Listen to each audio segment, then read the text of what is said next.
welcome, bienvenido to News and Views this Tuesday, the 23rd of December.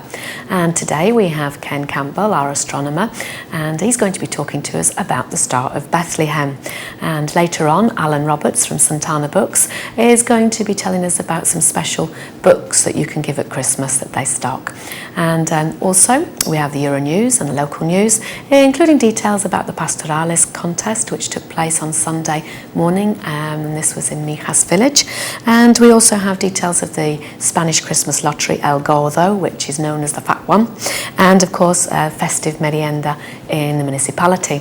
But first of all, let's give a big welcome to Ken Campbell, the astronomer, and he's going to be talking to us about a special star that appeared in Bethlehem but wasn't seen anywhere else in the world, and it's a perfect subject for this festive period.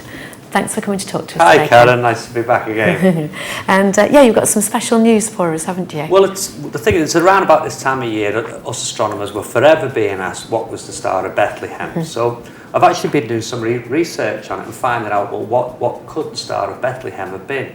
And the thing is, because it's got such a big, significant role in the nativity play, you'd be surprised to find out it only actually appears in the Bible just in one section. Oh, right. So for those people who haven't read the Bible just recently, let me just tell you, this is the only reference that they actually make to the Star of Bethlehem. And it comes in Matthew, in the book of Matthew, verses 1 to 12. And it says, in my very best Vicar of Dibley voice, after Jesus was born in Bethlehem in Judea, during the time of King Herod, Magi from the east came to Jerusalem and asked, "Where is the one who's been born King of the Jews? We saw his star in the east and have come to worship him." Then Herod called the Magi secretly and found out from them the exact time that the star had appeared. He sent them to Bethlehem and said, "Go and make a careful search for the child. As soon as you find him, report to me so that I too may go and worship him." After they heard the king, they went on their way, and the star that they had seen in the east went ahead of them until it stopped over the place where the child was. When they saw the star, they were overjoyed. On coming to the house, they saw the child with his mother Mary, and they bowed down and worshipped him. Then they opened their treasures and presented him with gifts of gold and of frankincense and of myrrh. And having been warned in a dream not to go back to Herod, they returned to their country by another route. And that is the only reference of the Star of Bethlehem. It doesn't appear anywhere else. Just in the Bible? Just in the Bible. So, well, the thing is, the problem about finding out what the Star of Bethlehem is, we don't actually know when Jesus was born. No, it's true, we don't, do we? Well, it's quite clear he wasn't born on the 25th of December in the year 1 BC. And now the reason we can pin that down is one of the major characters in the nativity play, King Herod. Well, King Herod, he actually reigned from 37 BC to 4 BC, so he would have been dead. Yes, that's so right. What we need to do, we need to look at the time around before 4 BC. It's also quite likely that Jesus wasn't born in winter time, because the shepherds wouldn't have been in the fields. They would have had the sheep stabled by winter, so they wouldn't have been in their fields watching their flock. So we're looking for an event that happened before 4 BC and probably in the summer. So the other thing we've got to ask is, well, why did nobody else see the Star of Bethlehem? The shepherds don't mention it, the Greeks don't mention it, the Chinese, who were great astronomers at the time, they don't mention it. There's nobody else mentions it. So I thought, well, maybe it wasn't that obvious. Maybe it wasn't such an obvious thing. Maybe it was more of an event. So I started going through the different things that it could have been. Well, it could have been a comet. If we look at comets come around fairly regularly. We have comets. Now, there were actually 2 comets that came in 5 BC and in 4 BC, but neither of them were particularly bright. They were quite faint, really. And the other thing is, comets are more omens of bad news rather than good news. So right, they're known as bad news. When you see a comet, it's usually, well, in those days, it was a predictor of bad news. Now, Halley's Comet actually came round in 11 BC and in 6 AD. But again, comets, not really enough to get people interested. These 3 wise men to set off on a journey. To travel all that way. To travel all that way.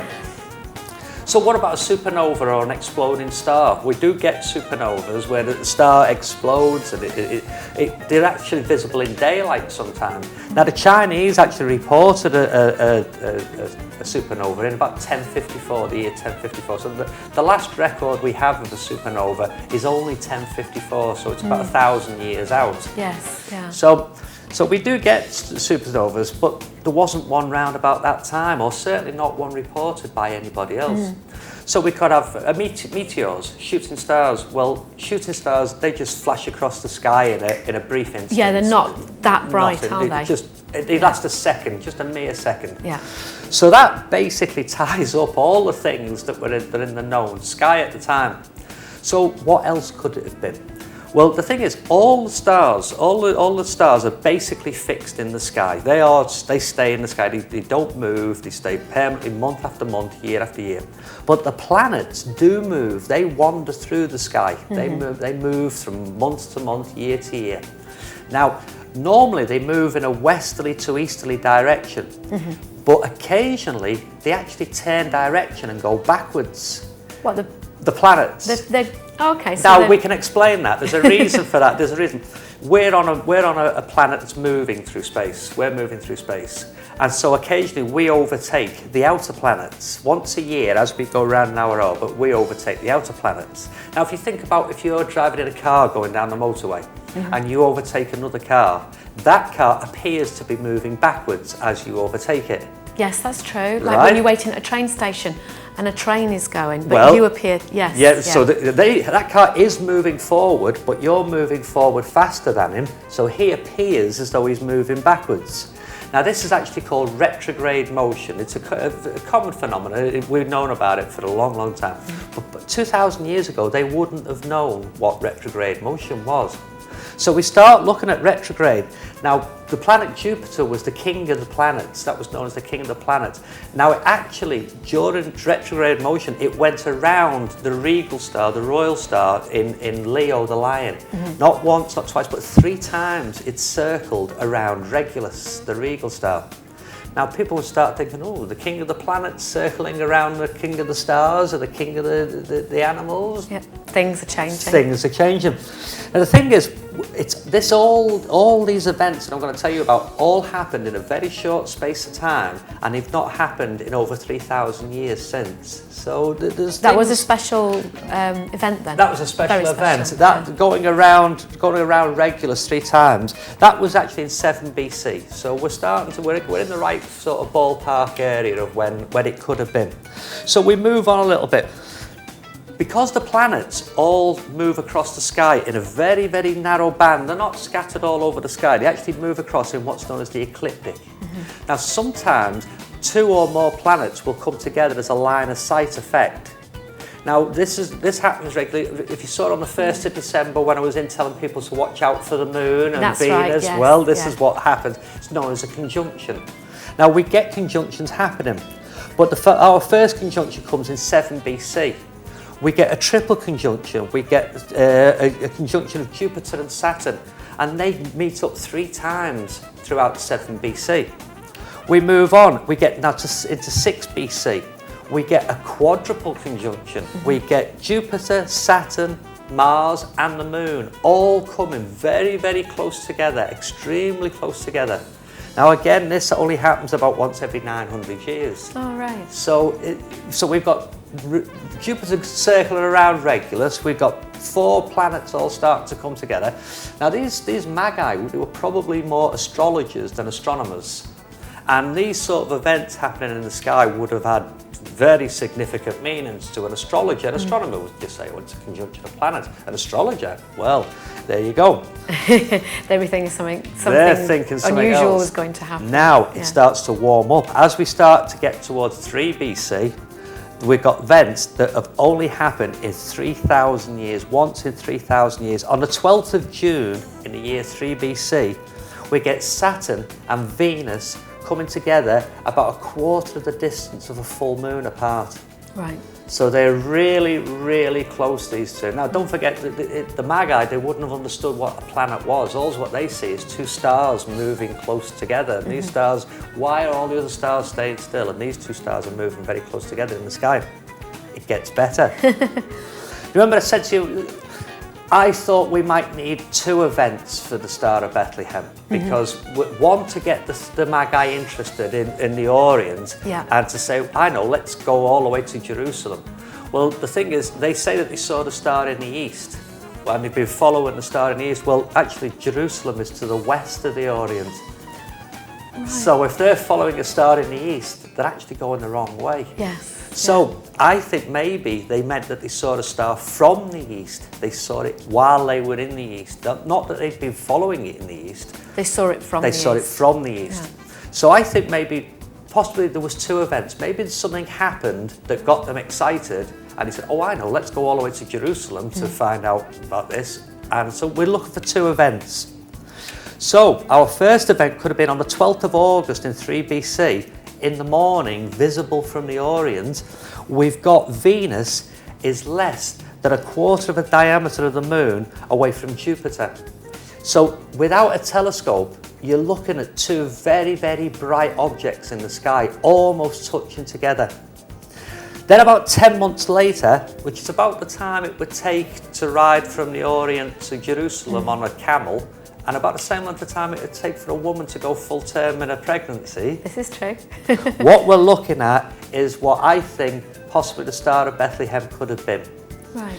On the 17th of June in the year 2 BC, between the hours of 7 and 8 o'clock in the evening, and it was only a short-lived event, which was a Tuesday, by the way, Jupiter and Venus were both shining at their absolute maximum brightness, the brightest that they can ever appear in the sky. Jupiter was at its closest to the Earth, Venus was shining at its brightest, and between 7 and 8 o'clock on the 17th of June, the 2 of them almost touched in the sky. So that would have lit the whole sky up in that area? Well, it wouldn't have lit the sky up, but you would have certainly have noticed that there was a massive, big, bright star in the sky that wasn't there yesterday.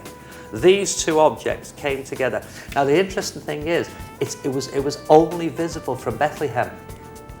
You couldn't, if you were in the Orient or if you were in Greece, it didn't work. It didn't work. You had to be in Bethlehem.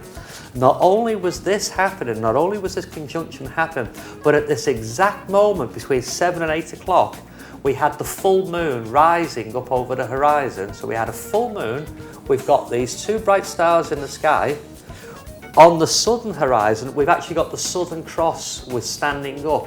The Southern Cross is a constellation that's not normally seen north of the equator, but on this particular day it was visible. Now, also, on this time, we've got Jupiter and Venus joining close together.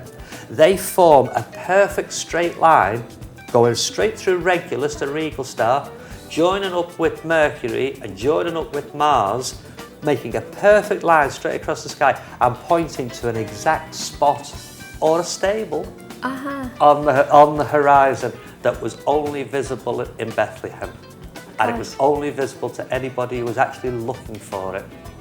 So it could be something very, very significant, as people have always thought, or it could be it could be an astronomical anomaly. Yeah. It could be a series of coincidental events. Or it could actually be a miraculous vision, a one-off miraculous vision. I think the Star of Bethlehem was the planets Jupiter and Venus coming together on Tuesday, the 17th of June in the year 2 BC, between 7 and 8 o'clock. There's only one problem with that theory. King Herod's been dead for 2 years. Okay. Apart from that, gives you a lot to think about, gives you a doesn't lot it? to think about. It certainly does. I've actually ran this idea backwards and forwards on a computer program. With computer programs now, you can pinpoint the sky at any time or from any place in the Earth. And when you actually see these 2 planets coming together, and it only takes about an hour for them to come together and they pass one another. But between 7 and 8 o'clock, visible from Bethlehem, there we should Star of Bethlehem. Okay, well, thank you very much, Ken. Well, it's definitely giving everybody something to think about. I'm pretty sure of that. Merry Christmas. So we'll be going onto the computer and trying to find out now. So have a lovely Christmas. And you, Karen. And we'll see you in the new year. I certainly hope so. Okay. And we're just going to go for a short publicity break, followed by the Euro News and the local news.